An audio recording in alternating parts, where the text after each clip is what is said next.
সন্ধে 5। Very good morning. যে first May Day আর আজকে দিদির বার্ষিকী। তো হ্যাঁ আজকে দিদির মানে বার্ষিকী। মানে আমরা এবারে যেতে পারলাম না। হ্যাঁ, সবসময় তো যাওয়াটা সম্ভব হয় না, অনেক রকম অনেক অসুবিধাও হয়। যাই হোক, এখান থেকেই দিদিকে শ্রদ্ধাঞ্জলি জানাচ্ছি। আর যেখানেই থাকুক ও খুব ভালো থাকুক, এই শুভকামনা নিয়ে আমরা আজকে ব্লগটা শুরু করলাম। অনেক অনেক শ্রদ্ধাঞ্জলি দিদিকে জানাচ্ছি। শ্রদ্ধাঞ্জলি, ব্যাস ওর আত্মার শান্তি কামনা করে এটাই চাই, যেন খুব ভালো থাকে সারা, যেখানেই মানে থাকুক, যেভাবেই থাকুক। তপনদা কিন্তু বলে দিয়েছিল 4-5 দিন। হ্যাঁ, তপনদা বলেছিল, কিন্তু আমরা রিজার্ভেশন পাইনি।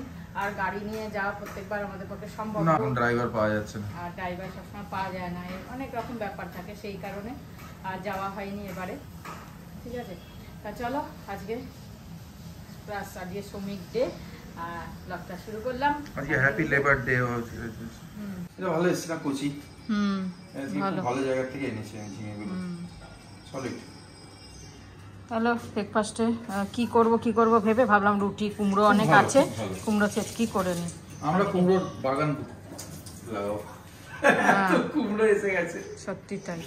আর আজকে হবে ঝিঙে পোস্ত, ঝিঙে আলু পোস্ত। কি দারুণ। আর কারি আছে, কালকে শাকও রয়েছে। চলো, বাজে এখন 12টা 5। জোয়ানটা ছাদে সকালেই দিয়ে এসছি, আর এই সিঁড়ির ওপরটা দিই, সেখানটা তখনও রোদ আসেনি, 10:30টার সময় দিয়ে এলাম। যাই হোক, নিচেটা দিয়েছি, শুকিয়ে যাবে আজকে, একদম কড়া হয়ে যাবে জোয়ানটা। কড়া শুকালে না বেশ ভালো লাগে। আর এদিকে রান্না আমার কমপ্লিট হয়ে গেছে। এই রাত্রের জন্য এটা করে রাখলাম, কাবলি চানা তরকারি, আর দুপুরে ঝিঙে আলু পোস্ত হয়ে গেছে। আর তো এই কারি আছে, অনেকটাই আছে, হয়েও থেকে যাবে, মানে এতটা রয়েছে। শাকও রয়েছে আজকে, একটুখানি অল্পই রয়েছে, কিন্তু রয়েছে শাক। চলো, হয়ে গেল। ধনে পাতাগুলো বেছে সব পরিষ্কার করে এর মধ্যে রেখে দিলাম, অনেক দিন থাকবে ভালো করে। তো আগেরবারও তাই করেছিলাম, আর সময় না হলে ওই এমনি রেখে দিই প্লাস্টিকে, নষ্ট হয়ে যায়। তাই আজকে 3 গাঁটটি ধনে পাতা এনেছে, পরিষ্কার করে রেখে দিলাম। আর একটুখানি কাবলি চানার মধ্যেও দিয়ে দিয়েছি। ভালো, এবার এই নিম পাতা আনা হয়েছে সেদিনকে, এগুলোকে ভালো করে ধুয়ে শুকিয়ে কড়াইতে নেড়ে রেখে দেবো ভেজে।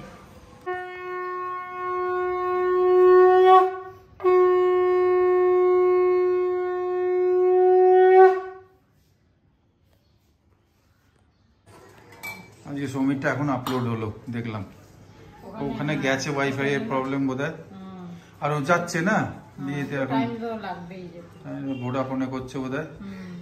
তো যাই হোক, আজকে খাবার খুব মস্ত মস্ত আছে। এই যে পোস্ত আছে, আর কালকের ওইটা কি পকোড়া, দই পকোড়া, শাক, ডাল, একদম সিম্পল খাবার, খুব সুন্দর। চলো আজকে লাঞ্চটা করে নিই। আচার তো আজকে বানাচ্ছি, কিন্তু আজকে কালকের ভিডিওতে এটা যাবে না, এটা পরশুর ভিডিওতে যাবে, কারণ সৌমির অনেক থাকবে তো, বড় হয়ে যাবে, তাই পরশু যখন দেখছো তখন যাবে, সেটা ঠিক আছে, কিন্তু কালকের দেওয়া হচ্ছে না, অক্ষয় তৃতীয়া পরের দিন দেবো না, তারপরের দিন। ঠিক আছে, ওকে। তো তার জন্য আমটাম কেটে রেখে প্রথমেই তোমাদের বলি, এই মশলাটা আমি বিকেলে ছাদে যাওয়ার আগে ভেজে রেখেছি। যাই হোক, এতে আছে, দেখতে পাচ্ছ, শুকনো লঙ্কা একদম বেশ ভালোভাবে ভেজে নিয়েছি। আর প্রথমে কিছুটা মৌরি, অল্প একটু মৌরি, একটু জিরে আর একটু মেথি ভেজে নিয়েছি। তারপরে 5 ফোড়ন ভেজেছি। 5 ফোড়নটা যেই ভাজা হয়ে গেছে, লাস্টের দিকে একদম জোয়ানটা দিয়ে একদম নাড়াচাড়া করে ব্যাস নামিয়ে নিয়েছি। আমি এটা কিন্তু আজকের খালি মশলাটা করিনি, এটা আমার 3 বার হয়ে যাবে। এই যে মশলাটা আমি করেছি তাতে 3 বার হয়ে গেছে। আমি আন্দাজটা দিতে পারছি না, তোমরা একটু আন্দাজ করে নেবে। এখানে আমি লঙ্কা খুব বেশি ঝাল খাই না বলে তাই খুব বেশি দিইনি, কিন্তু মশলাটা আমার যা আছে এতে আমার প্রায় এটা 1 কাপ মতো হবে। এটা 3 বার হয়ে যাবে, ঠিক আছে, 1 কাপের বেশিই হবে। তো চলো স্টার্ট করি। এখানে তেল দিয়েছি, সরষের তেল বেশ খানিকটা। এই কড়াইটা নিয়েছি যাতে আরামসে করা যায়, তা নাহলে 3 কিলো আম ছোট কড়াইতে ভালো হয় না, তাই জন্য তেলটা গরম হয়ে গেলেই এতে আমি দেবো হচ্ছে 2টো শুকনো লঙ্কা রেখেছি, শুকনো লঙ্কা আর 5 ফোড়ন, যেমন চাটনিতে আমরা দিই 5 ফোড়ন আর শুকনো লঙ্কা ফোড়ন, সেরকমই দেবো। তেলটা একটু গরম হোক। তেলটা গরম হয়ে গেছে, আমি একটু আমের টুকরো দিয়ে রেখেছিলাম। যাই হোক, শুকনো লঙ্কা দিয়ে দিলাম, আর দেবো বেশ খানিকটা পাঁচফোড়ন।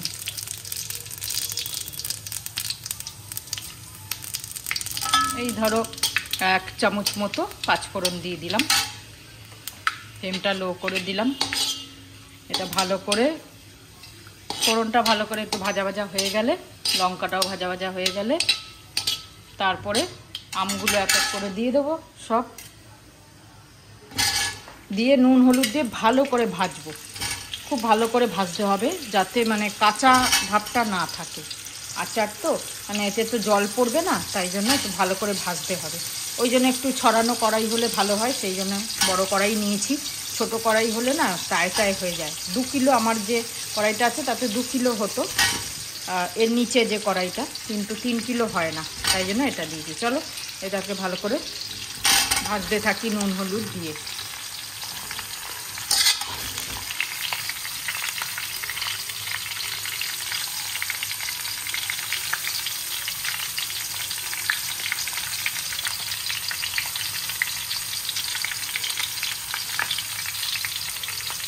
নুনটা একটু বেশি লাগবে, কারণ তারপরে টেস্টটা ভালো হবে, তা নাহলে কিন্তু টেস্টটা ভালো হবে না। আমি এখানে 4 চামচের মতো লবণ দিয়ে দিলাম, 3 চামচের মতো হলুদ দিলাম। চলো এটাকে ভালো করে ভেজে ফিরে আসছি। আমগুলো ভালো ভাজা হয়ে গেছে, গলে গলে এসছে। এবার গুড়টা দিয়ে দেবো এর মধ্যে। এখানে 2 কিলো গুড় আছে, কিন্তু হয়তো 2 কিলো লাগবে না। গুড়ের ওপরেও ডিপেন্ড করে অনেক সময়। গুড় যদি ভালো হয় তাহলে। নিবেদিতা সাহা লিখেছেন যে আমের আচার দেখিও। তো আমি দেবো প্রায় 1 কিলো তো দেবই গুড়।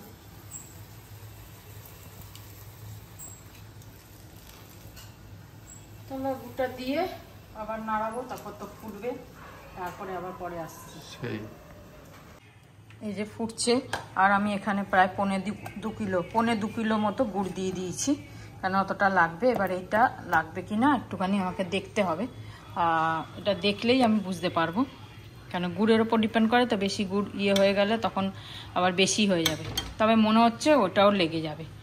তাহলেও একটু পরে দেবো, এটা আগে টানুক তারপর। চলো এটা ফুটুক, আগে শুকাক, তারপরে আসছি পরে। এই আচার প্রায় রেডি, আর একটুখানি শুকাবো এটা। আর আমগুলো মানে আটিগুলো বেশি শক্ত না বলে একটুখানি বেশ গলা গলা হয়েছে, কাই অনেক হয়েছে। আমগুলো নরম তো, আটিটা খুব বেশি শক্ত হয়নি না এখনো, তার জন্য অনেক আম গলে গেছে, অনেক আম ছোটোগুলো তো গলেই আছে। যাই হোক, খেতে খুব ভালো হবে দেখেই মনে হচ্ছে, আমিই বলে দিচ্ছি। আর গুড়টাও খুব ভালো, আমটাও খুব ভালো, তাই জন্য আচারটা দারুণ হবে। কোনো সময় আমগুলো ভালো না হলে, গুড় ভালো হলেও আচার ভালো হয় না। আচার ভালো তো হতে গেলে দুটো জিনিসই ভালো হতে হয়, গুড়ও আমও। যাই হোক, আর পুরো গুড়টা আমি দিয়ে দিয়েছি একদম পরিষ্কার করে, পুরো 2 কিলোই দিয়ে দিয়েছি। চলো হয়ে এসছে, একটু শুকিয়ে গেলে আর একটুখানি টানবে, আমি লো ফ্লেম করে দিয়েছি, আর একটু টানলেই ব্যাস, তারপর নামিয়ে দেবো, মশলা দিয়ে দেবো, ব্যাস আমার আচার রেডি। চলো এবার মশলাটা দিয়ে দিই, দিয়ে নাড়িয়ে চাড়িয়ে বন্ধ করে দেবো।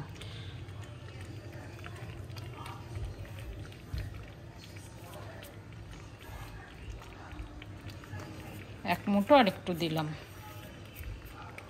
এবার নাড়িয়ে চাড়িয়ে ব্যাস বন্ধ করে দেবো, আমার আচার রেডি।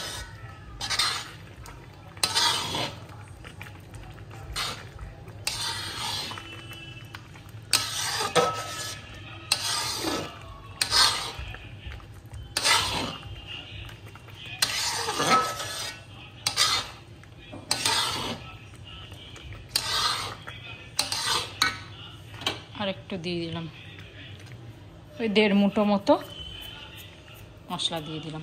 তা চলো রেডি হয়ে গেল আচার, এবার বন্ধ করে দিই। ও বাবা, পুরো এসে মুখ ধুতে হলো, মানে বসে গল্প করছি, হট করে এত জোরে। আরে আমি তো ঘাবড়ে গেছি, আমি এত জোর হাওয়া এসছে। ওই ব্লক থেকে এ ব্লক থেকে সি ব্লক আসতে মনে হচ্ছে না আমাকে উড়িয়ে নিয়ে যাবে, পুরো একদম সেকেন্ডের মধ্যে এলো, সেকেন্ডের মধ্যে। আমি বুঝতে পারছি না যে কোত্থেকে কি আসছে, আর তাও ফুল স্পিডে এসে গেল। ভাবছি না ওখান থেকে আসতে পারবো না, মানে হিলে যাচ্ছি আমরা হাওয়াতে, এত স্পিড হাওয়ার, কি জোর হাওয়া। ঠান্ডা, আবার ঠান্ডা হাওয়া, কোথাও বৃষ্টি হচ্ছে, ঝড় হচ্ছে, সেটাই। চা করি। এই যে আমি এসে ঝট করে দরজা বন্ধ করলাম, মা তো উঠতে উঠতে বুঝতে বুঝতেই 5 মিনিট যে কি হলো কিছু বোঝাই গেল না। মানে এত তাড়াতাড়ি ফট করে আসে না বলো, আমি বুঝতে পারছি না কোন জানলাটা বন্ধ করবো, কোন ওইটা করবো। আর ওই কাকের বাচ্চাটার গাছটা কি হিলছে, এরম এরম করে দুলছে, ও বসে রয়েছে বাচ্চা নিয়ে। না না পড়বে না হয়তো, কিন্তু তাও অনেক দুলছে, মানে একদিকে পাতা হয়ে গেছে তো, আর ওর বাসাটা একদিকে এসে গেছে, ডিসব্যালেন্স হয়ে গেছে। বৃষ্টি নেই এখন, বৃষ্টি নেই, বৃষ্টি হলে ওর কষ্ট, ভিজবে বাচ্চা নিয়ে কতক্ষণ। দেখো কালকে ভিজেছে, পরশু ভিজেছে, হ্যাঁ আর কত বাজবে বাচ্চা। তাও বাচ্চাটা রয়েছে, একটাই দেখছি আমি, 3টে ডিম ছিল, জানি না 2টো কোথায় গেল, জানি না, হতে পারে। একটাই বাচ্চা, সবে ধন নিব।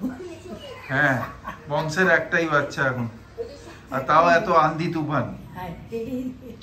দেখা যাক কি হয়। নেচারের পরীক্ষা, যদি বাঁচতে পারে দাঁড়া কাক হবে, কাকেদের বস। দাঁড় কাক, হ্যাঁ ভীরু।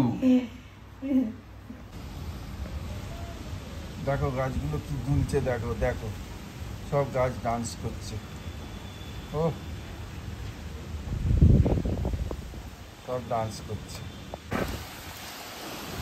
ও এখানে রয়েছে পাখিটা, মানে কাকটা বাচ্চা নিয়ে, আর কি নড়ছে কি দুলছে রে ভাই। কি হলো? হ্যাঁ তোমার ব্লগে বলবো বলেছিলাম আজকে, তোমার চিকেনটা খেয়ে কেমন হয়েছে বলতেই ভুলে গেছি। তাই খুব ভালো হয়েছে বন্ধুরা, চিকেনটা খুব খেয়েছি, কলার উঠিয়ে দিয়েছে। একদম শর্টকাট। কত মিনিট লেগেছে তুমি বলো? না না বেশি টাইম লাগেনি, 15 থেকে 20 মিনিট টোটাল। এটা হচ্ছে তোমার ওই মেসের চিকেন না, মেসে বানানো চিকেন, মানে মেস যেরকম বানায়, রসিয়ে কষিয়ে কিছু নেই, ফটাফট সব ঢেলে। যাই হোক, সব গোটা গোটা একটু থেতো করে ফটাফট করে ঢালো, ফটাফট করে একদম। এই মেসের চিকেন আমি বানাতে পারবো না, এটা ওই পারবে। বড় কথা, মশলা বেশিক্ষণ ভাজতে নেই ওতে, তখনই টেস্টটা হয়। হ্যাঁ না, একটুখানি কম ভেজে করবে, খুব সুন্দর আসবে, গ্রেভিও হবে, সলিড হবে খেতে। যাক খুব ভালো খেয়েছি। পেঁয়াজ কুচিয়ে দিলাম, কি সুন্দর। আজ ঘুগনি করে রেখেছি সকালে, কাবলি চানার, এই যে রেখেছি সব গরম করে নিয়েছে। ঠিক আছে, গরম গরম রুটি আর কাবলি চানা। দেখলাম সমি ড্রেস আপ করে, কি ভালো লাগছে শাড়িটা পরে। কালকে পাবে না, ওটা পরশু পাবে। আমি বলি যে ওকে সিকোয়েন্সে দিতে, ও পরশু দেবে। হ্যাঁ আজকে এখানেই শেষ করি আমরা। সবাই ভালো থেকো, আনন্দে থেকো, ওয়েদার খুব ভালো। Good night. চলো, গুড নাইট, শুভরাত্রি, জয় গুরু, ওম সাই রাম, জয় হিন্দ, জয় হিন্দ, এন্ড ফাইনালি জয় ভারত।